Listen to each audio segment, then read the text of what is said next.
Kita ke krisis minyak goreng dunia. Sahabat, di belahan bumi manapun Anda berada saat ini, bersiaplah Anda memasuki masa ekonomi yang berat. Gejala inflasi meninggi, turunnya daya beli sudah menjadi gejala dunia. Namun, kita membicarakan hal yang lebih rinci sedikit tentang cooking oil atau minyak goreng dari kacamata dunia. Kita mulai dari Indonesia. Indonesia sebagai negara penghasil minyak sawit terbesar di dunia, memblok ekspor minyak sawit karena efek dari pengusaha minyak sawit main dengan birokrasi, mengekspor melebihi domestic market needs, melebihi kebutuhan pasar di dalam negeri secara domestik karena didorong oleh rasa ingin cepat kaya, dan pejabatnya pun ikut bermain kong kali kong dengan para oligark. Maka terjadi kelangkaan minyak goreng di Indonesia. Rakyat teriak. Dan tindakan berikutnya untuk menyelamatkan muka pejabat, sekarang mereka melakukan pemblokadean pengiriman minyak sawit ke seluruh dunia. No ekspor. Ini membuat dunia panik. Kita semua tahu, dua negara penghasil minyak bunga matahari sekarang lagi berperang. Ada juga minyak goreng lainnya, misalnya minyak sayur berbahan kedelai atau soybean oil. Namun saat ini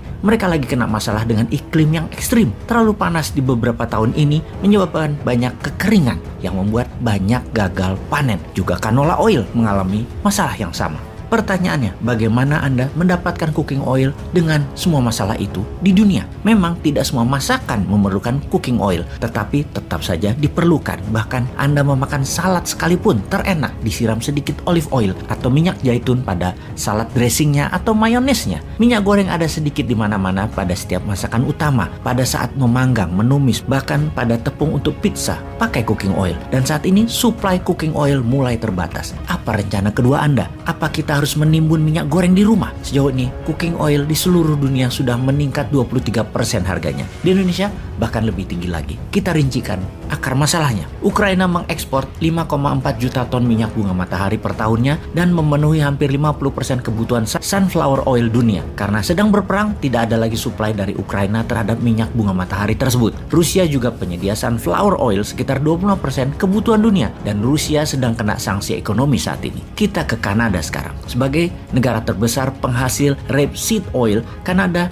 sedang terkena dampak cuaca ekstrim sehingga produksinya turun 26%. Kemudian kita ke Argentina, Brazil, dan Uruguay sebagai negara penghasil soybean oil. Dan negara-negara ini sedang berjuang karena masalah kekeringan yang parah hingga produksi mereka turun lebih dari 30% dalam 2 tahun terakhir. Malaysia, negara terbesar kedua penghasil minyak sawit, kekurangan tenaga kerja di kebun sawit sehingga menurun hasil produksinya. Untuk menambah keruwetan dunia, Indonesia melempar bensin di tengah bara api. Indonesia sebagai negara terbesar penghasil minyak sawit melarang untuk mengekspor minyak sawit. Indonesia merupakan penghasil sepertiga ekspor minyak goreng atau 30 ton per tahunnya. Pengimpor terbesar sawit Indonesia adalah India dan Tiongkok. India bahkan menggantungkan 50% lebih kebutuhan minyak gorengnya dari Indonesia, di mana India merupakan negara terbesar di dunia pengguna minyak goreng. 1 tahun 13 juta ton kebutuhannya. 60%-nya adalah minyak sawit, 20%-nya adalah soybean oil, dan 12% sisanya adalah sunflower oil. Juga sisanya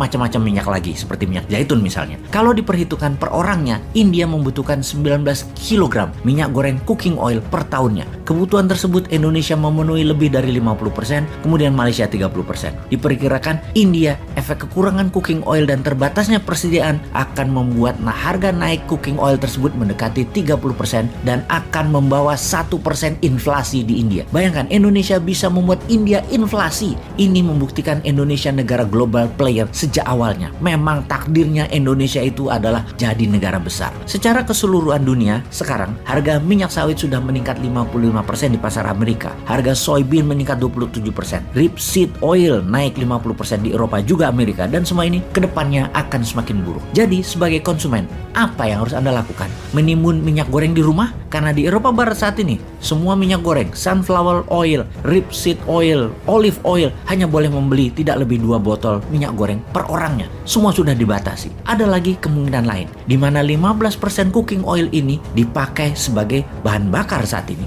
Dulunya untuk menurunkan harga bensin, di mana harga minyak goreng sebagai penyeimbangnya. Sekarang jauh lebih mahal jadinya. Ini membuat dunia akan kekurangan 15% atas kebutuhan minyak sebagai bahan bakar. Lihat betapa mengerikan semua ini efek rantainya. Secara teknis, tidak ada cara meningkatkan produksi. Dan secara singkat, inilah geopolitik yang memukul rumah tangga dunia. Semoga paham.